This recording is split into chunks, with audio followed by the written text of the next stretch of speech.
Mr. Dubovne, file item number 31. 31. You may proceed when ready.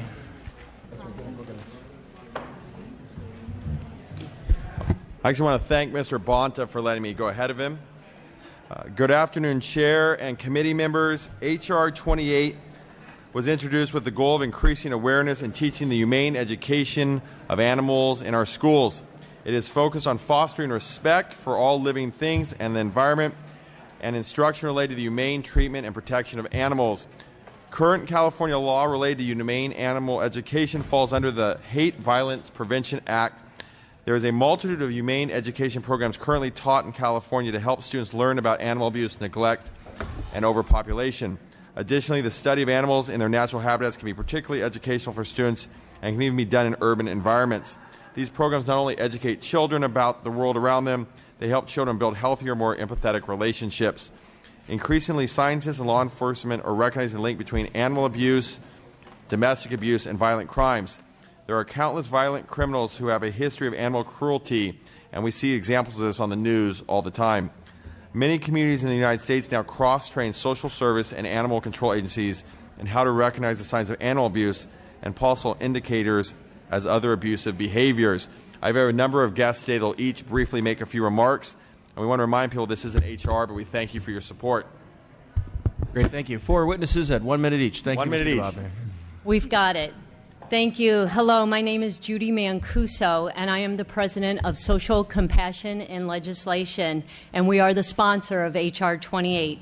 California put itself on record in 1976 with Education Code 60042, which reads, and I'm paraphrasing, when adopting instructional materials, governing boards shall require such materials to include the humane treatment of animals and people. And again in 1998 in Education Code 233.5, each teacher shall impress upon the minds of the pupils kindness towards domestic pets and the humane treatment of living creatures. 40 years later, we are still not implementing the will of the state. H.R. 28 reminds us that these principles are in our moral fabric, and we shall include them without requiring additional funding by utilizing the plethora of humane education courses currently used throughout the United States. We cannot wait another 40 years. Our world has become crueler, and H.R. 28 will help turn the tide and instill compassion and kindness to all living beings. Thank you for your support, and Judy Crumpton says hello, and thank you for her Humane Education Award. Great, thank you. She's a good lady. Hi, I'm Simone Reyes. I'm an animal advocate and director of television development at Deaf Pictures, and I'm on the board of Social Compassion and Legislation. Children are born with an inherent compassion toward animals. It is society that creates the disconnection from their natural state. It is imperative that the educational system be required to shed light on our often inconsistent relationship with animals and work to nurture the connection back to having respect for all sentient beings. This will not only benefit the animals themselves, but raise generations who live consciously versus unconsciously. We envision a time when animals will not be viewed as property or machines. And by providing this curriculum, we will be taking an unprecedented step that will begin to ensure that animals are protected from harm while encouraging youngsters to grow into kinder and more responsible adults. The time is now to pass H.R. 28. All right. Oh, 2. Before you speak, quick question. That jacket there, that's this is, faux or fake, right? That's of course. It's just fabric, yes. Want to make sure Not we're taken from any on the same animal. page here today. Yes, just the print. All right, You may hello. proceed. Thank you. Yeah, of course. My name is Katie Cleary. I'm the executive producer of the Netflix documentary Give Me Shelter. I'm editor-in-chief of World Animal News, and I'm the board member of Social Compassion and Legislation.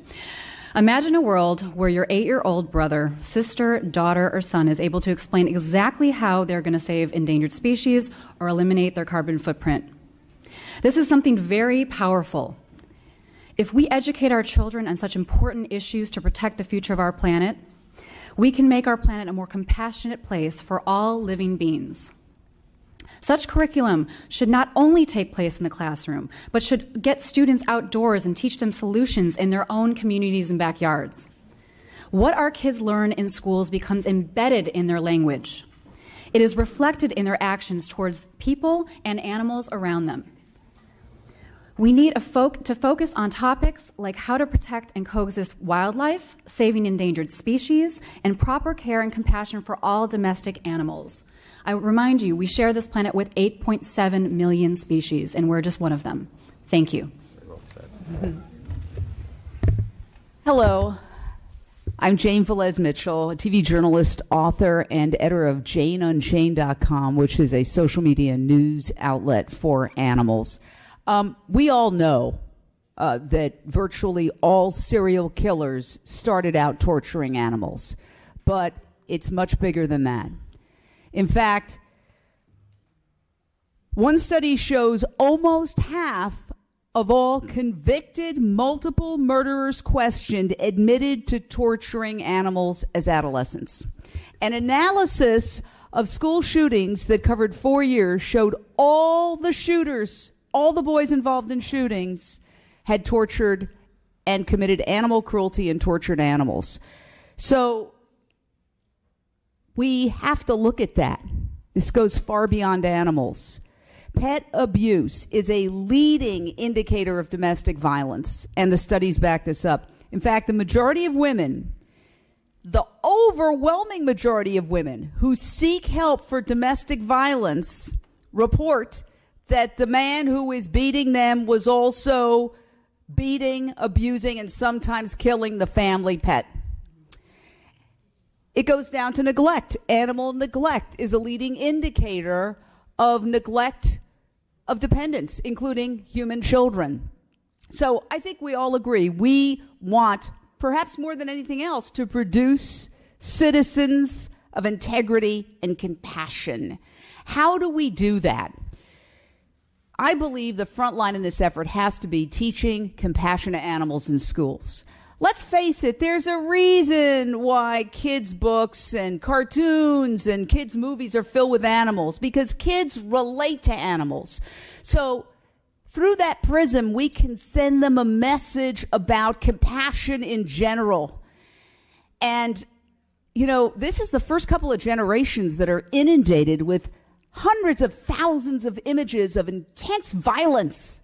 This has never existed in human history until recently with the advent of the internet and television. We need to counteract that.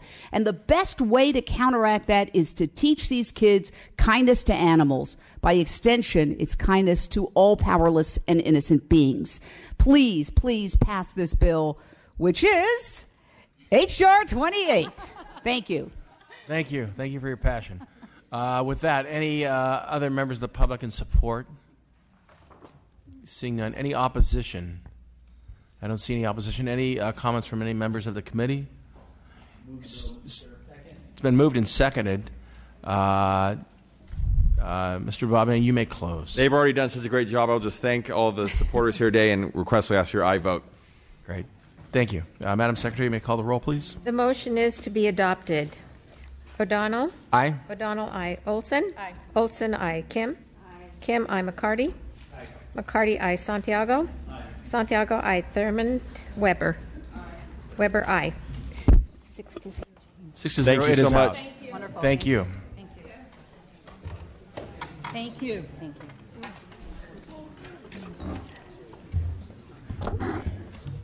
Mr. Bonta, you may come forward. File item number 2. Thank you, Mr. Chair and colleagues. I know it's been a long afternoon. I'm going to try to keep this short. I'm presenting AB 1644 today, a bill that would restore the Early Mental Health Initiative, and it would put mental health professionals in schools to identify, prevent, and heal the impacts of violence and trauma on children. We're going to be renaming the EMHI the Heal Trauma in Schools Act, and we'll be focusing on adverse childhood experiences, which, as you know, create toxic stress for our children, keeping them in a constant state of fight or flight, and take years off their lives and damage their health. I want to point out that this bill focuses on our youngest kids, our most vulnerable kids, from preschool to third grade. And I want to thank committee staff for your assistance with the bill. I accept the amendments. Thank you for your help. I also want to thank Assemblymember Thurman for his work on AB 1025, which is a complementary effort, as well as Mr. Asajian for his early work in strengthening the EMHI. I have with me today Paul Tuber, representing Time for Kids and Children Now, and Robert Sumner with the Attorney General's Office. Both are co-sponsors of the bill, to testify in support. Thank you. You may proceed. Thank you. Good afternoon, Mr. Chairman and members. My name is Paul Tuber. I'm a founding board member for Time for Kids. Time for Kids is a nonprofit organization that was created to support students experiencing school adjustment issues. I am currently employed as a school psychologist in the Elk Grove Unified School District, where I coordinate a federal elementary school counseling grant. I previously coordinated Elk Grove's Early Mental Health Initiative program, where over a 20-year period we served over 12,000 students in grades kindergarten through third who were experiencing school adjustment issues. For 20 years, half of my contract was purchased from the Elk Grove Unified School District by the California Department of Mental Health Early Mental Health Initiative, where I worked as a technical assistance consultant.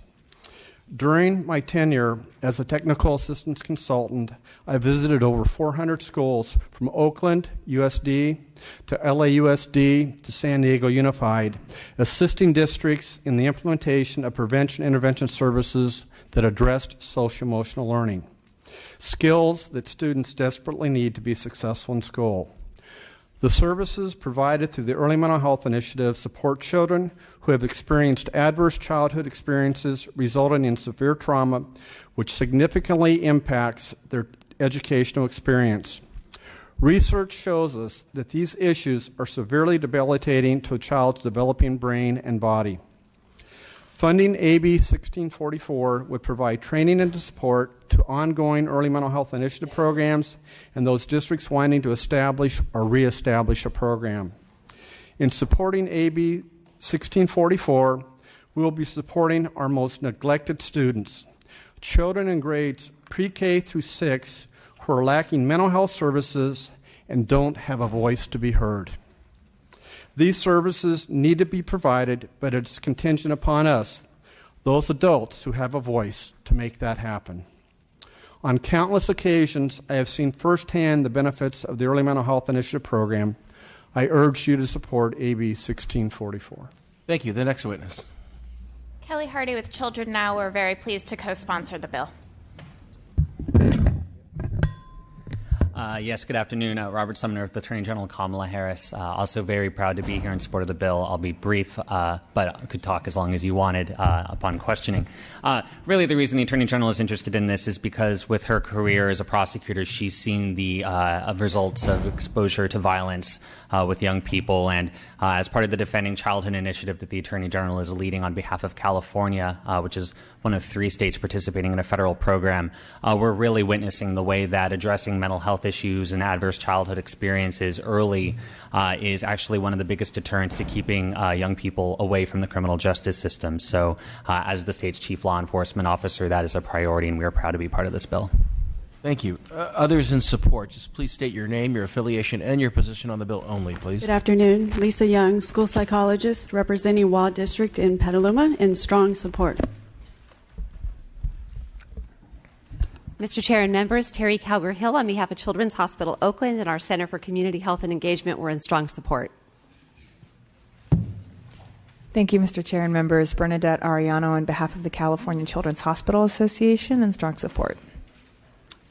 Lydia Bourne representing American Academy of Pediatrics as well as California School Nurses. We are in support. Samantha Corbin on behalf of Common Sense Media, also in strong support. Linda Way with Western Center on Law and Poverty, in support.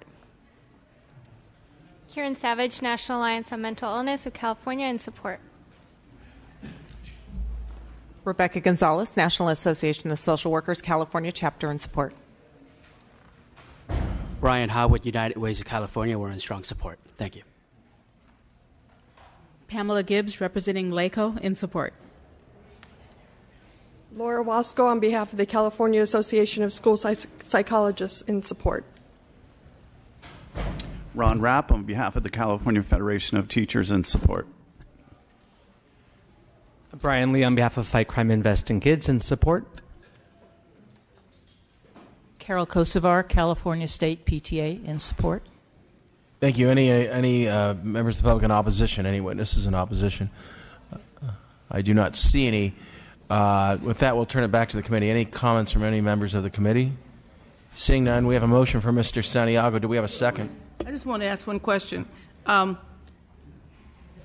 We've had a couple of these before, so what's the strategy to get this funded this time? Because it's been held a couple of times in a row. So, I think it's a great idea. Are we looking at ACA funding or something like that, kind of like we do with health clinics, some other funding other than the normal budget kind of stuff that comes? Are we looking at those kinds of strategies or opportunities that might be able to provide these services? We are simultaneously making a budget ask that would fully fund this program. We are open to looking at that, and we will, at your recommendation, look at all potential funds.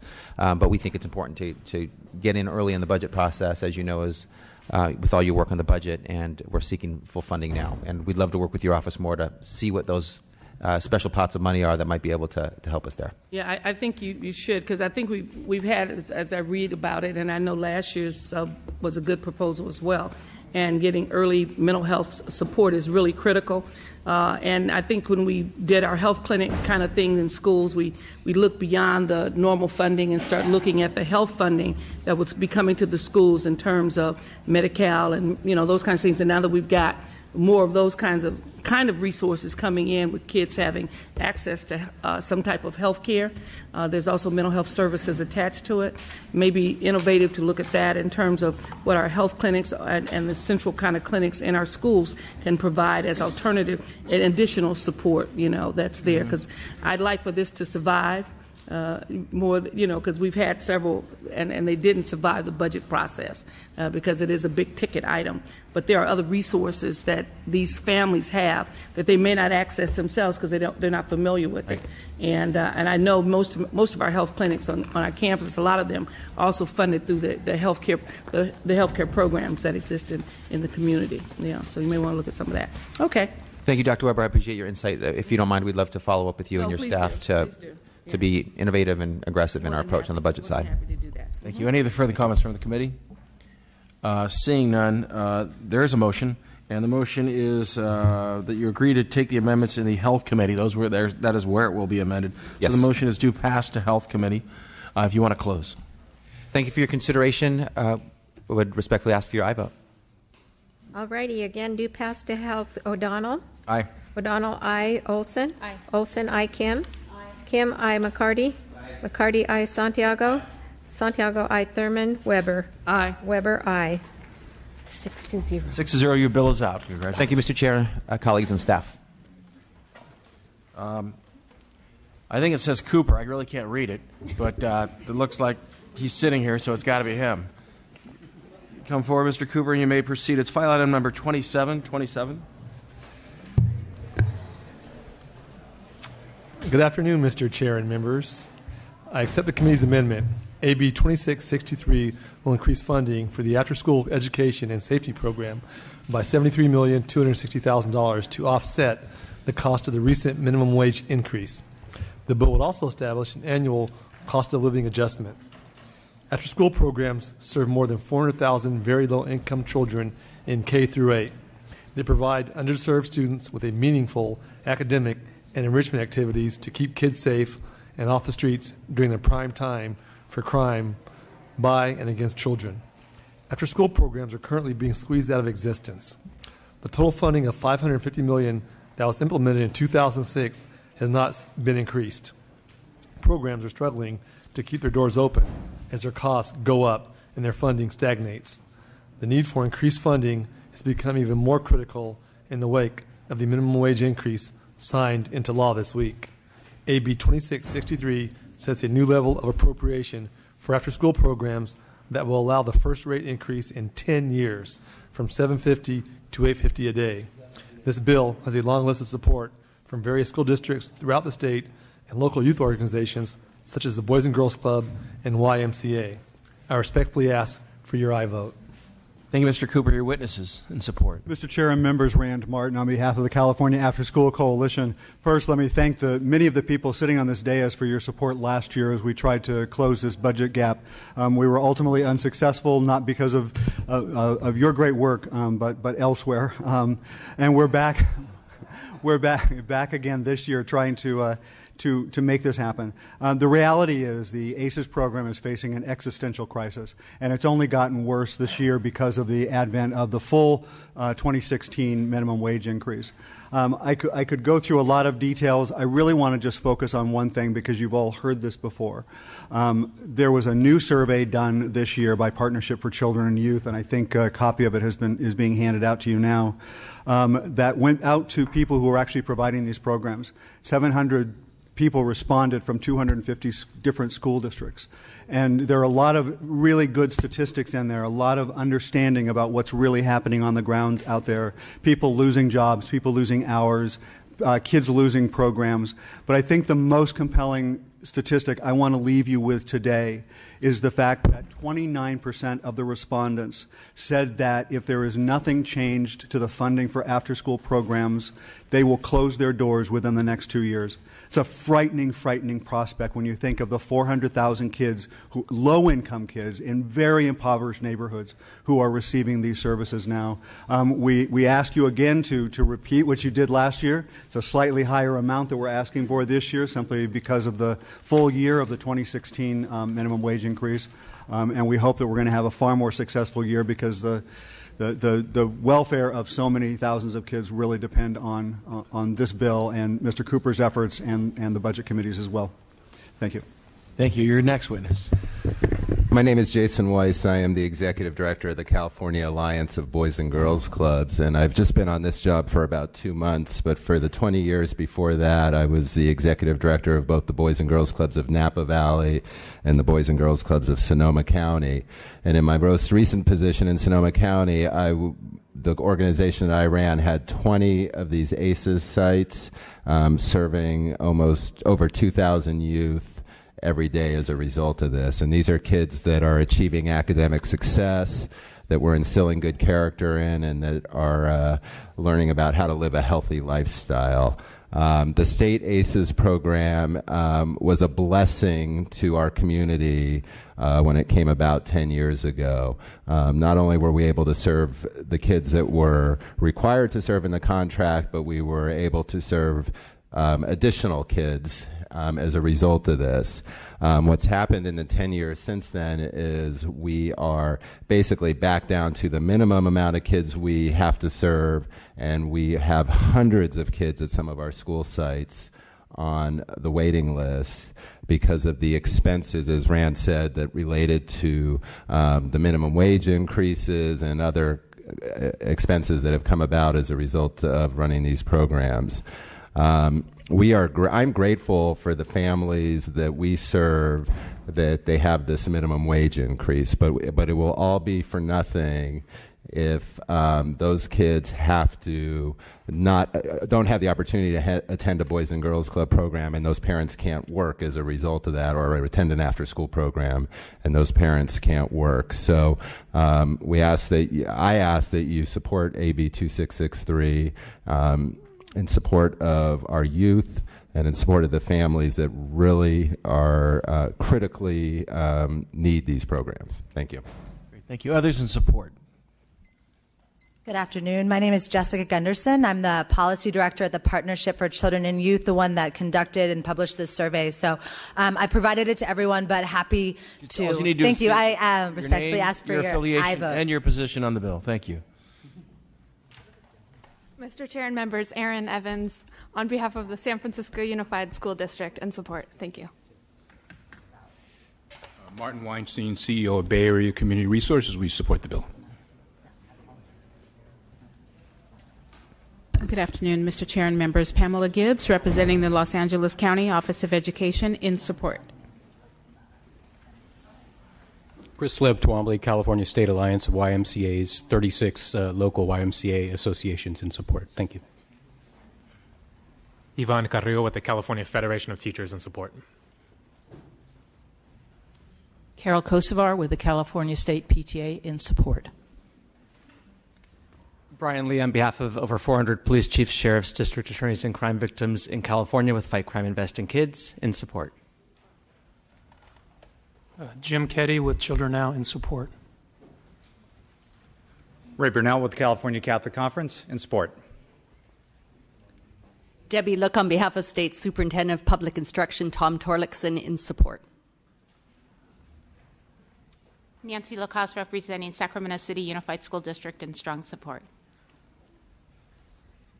Good afternoon, Jake Ferrer, Mission Readiness Military Leaders for Kids, representing over 600 retired admirals, generals, senior military leaders in support. Thank you. Any members of the public in opposition? Seeing no opposition, we'll bring it back behind the rail. Vice Chair Olson. I have to start by saying, and it's very sad, but this is the first example of many that we are seeing as a result of last week's bill that is going to have devastating impacts across this state, especially in lower income counties like the one I live in and the one I represent. It's a devastating situation for millions of Californians. These after-school programs are so important, and we in the legislature, the majority that passed this bill, is causing this exact situation. And I just think everybody needs to think about that. Mr. McCarty. Sure. I realize that, first of all, we've had this issue for a couple years. Granted, it's going to be worse as far as the budget situation with many state programs, but that's the price you pay for paying people non-poverty wages, which is not the debate today. But I just want to say that I'm a big supporter of this. You heard from our local school district. I applaud Mr. Cooper, and he knows that, prime time for crime, juvenile crime, is between 3 and 6, and that's why it's such a diverse group in schools, a community, law enforcement that supports this. And just a little perspective that this program, of course, was funded under Prop 49, and so during the recession, it didn't take a haircut like the rest of the education programs did.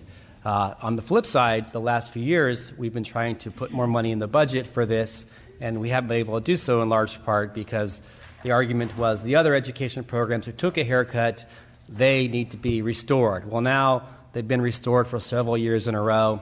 I think it's time for some equity in this. And so certainly I think the bill's great talking about in the policy committee, but we'll be having a robust discussion about this in the state budget dialogue in the coming weeks. And so I know that we'll see you there. But again, thank you, Mr. Cooper, for bringing this issue to the forefront for Californians. I'll move the bill. The bill's been moved. Do we have a second? I'll second it. It's been seconded. Yeah. And I also agree with my colleague here in terms of the necessity of this program. And clearly, we've had this in the budget now for the last couple of years. So it really isn't even related to the $15 an hour. It's just related to the reality of what it costs to basically run the programs and fund the programs and the stagnation of resources that's there. And so we put it in the budget in the past. We tried it last year, got line itemed out due to a whole lot of other things. So I'm hoping that because I think it's a Prop 98 issue as well. So those who received the Prop 98 and who've come also to say, let's do it. I hope there's no opposition to it in the budget so that it can live through the process and be signed by the governor, because that's a challenge, and I know it's a zero-sum game because when you fund some of this, you don't fund something else sometimes. But it is very necessary. They are great programs. Everybody has them in their districts, know they're great programs, but there's tremendous need for more. And so if we are serious about it and realize that the relationship between before and after school care to the success of our children academically as well as personally, that will all who've testified today will also support the funding of this program and increase in funding as we go forward. So it's good that it's going to be a budget item asked, because I know it'll die in approps. But it's good to have folks here who are raising the issue to make sure that those in the budget process know that it should happen. Great, thank you. Seeing no further comment, thank you for the bill, Mr. Cooper. I understand the importance greatly. So you may close. We have a motion. Respectfully ask for your aye vote, Mr. Chair. Great, thank you. The motion is due pass as amended to the Appropriations Committee. Please call the roll. O'Donnell? Aye. O'Donnell, aye. Olson? Not voting. Olson not voting. Kim? Not voting. Kim not voting. McCarty? Aye. McCarty, aye. Santiago? Thurmond? Weber? Aye. Weber, aye. It's on call. Sorry? It's on call. The bill is on call. 3-0. With that, could we call Mr. Mullen, Mr. Lowe? Are there others here? Okay, which one's mine? Where is it? You have a witness. I have different. You have a witness. Is this it?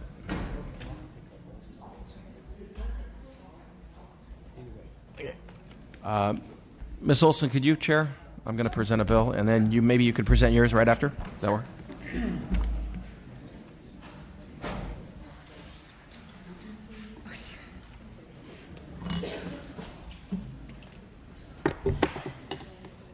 Mr. O'Donnell, are you doing 2246? Correct.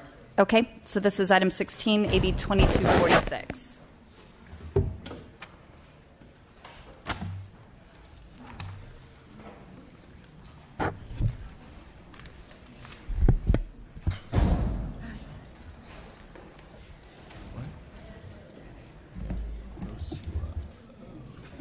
You know that's not my style. Are you ready, Madam Chair? Ready.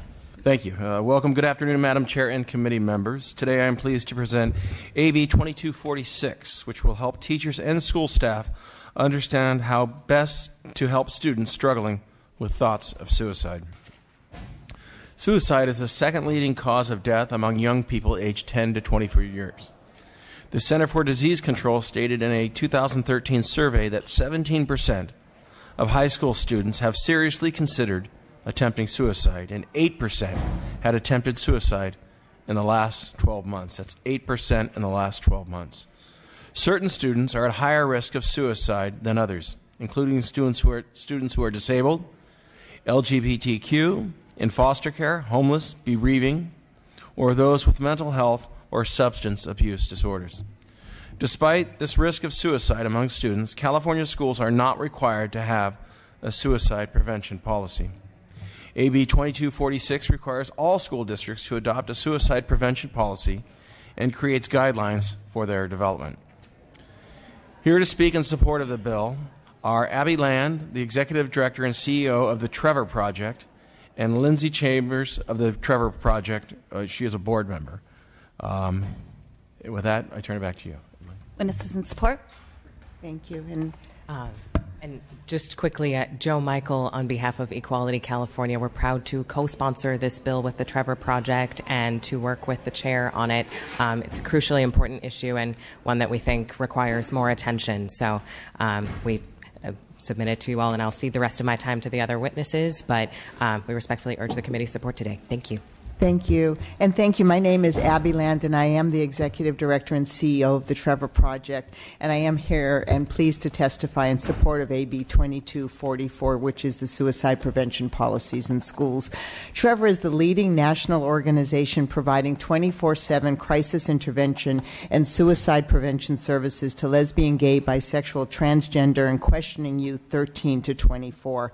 As we heard, suicide is the second leading cause of death of all young people 10 to 24. And in 2014, 7.6 out of every 100,000 youth in California died by suicide. And for every suicide death, there were at least 25 other attempts on that. The issue is nonpartisan, and it truly impacts everybody. However, there are some certain populations that we know are at higher risk for suicide. Nearly half of all transgender youth have seriously considered attempting suicide. Lesbian, gay, and bisexual youth are 4 times more likely to attempt than their heterosexual friends. AB 2244 appropriately addresses this by requiring every school district in California to develop a suicide prevention policy for students in grades 7 to 12 and requires the policy to address specific needs of populations that are more at risk. LGBT, homeless, youth in foster care.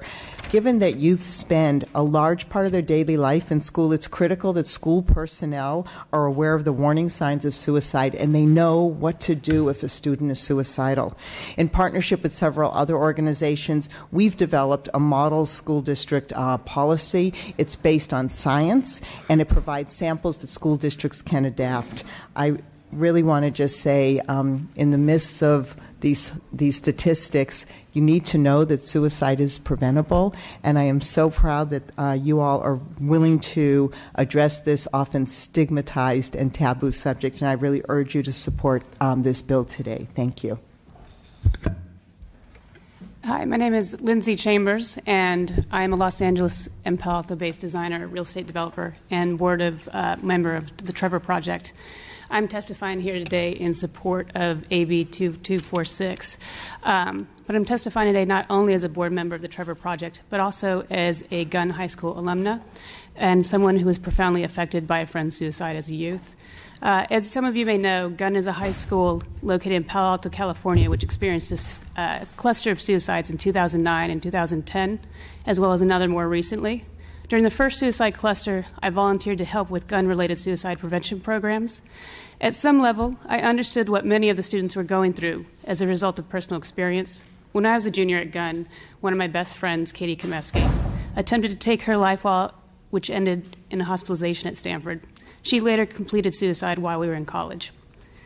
Katie was an extremely loved individual with many friends and a bright future. However, Katie fell within one of the high-risk groups this bill seeks to address. She struggled with undiagnosed bipolar and addiction disorder.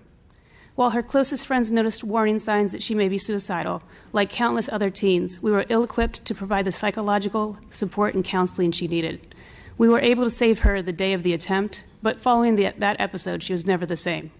We did the best we could for an untrained group of 16 and 17-year-olds that knew nothing of outside help. It wasn't until 14 years later, when Gunn's student body experienced a string of suicides, known as a cluster, that a comprehensive preventative and post-intervention policy was adopted and implemented. I've often struggled with the question, why wait for a tragic cluster to put in place a preventative policy? Why not have a plan in place for every middle and high school in the state, no matter how affluent or how poor the school, tailored specifically to local needs? When I was asked to testify in support of the bill, I was surprised to learn that that a protocol does not already exist. Without a comprehensive policy, the burden falls on untrained teenagers, teachers, and administrators to attempt to save lives without adequate assistance. Your help is needed to save lives. Compassion is critical, but is not the only support a suicidal youth so desperately needs. We need a smart and strategic suicide prevention plan that ensures support for our state's most at-risk youth. The cost of this policy is minimal when we consider the impact this bill could have on countless invaluable young lives.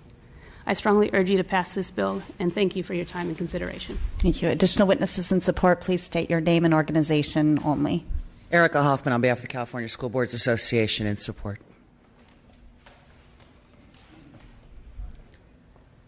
Kieran Savage, National Alliance on Mental Illness of California, in support. Shireen Walter, representing California State PTA, and we're in support.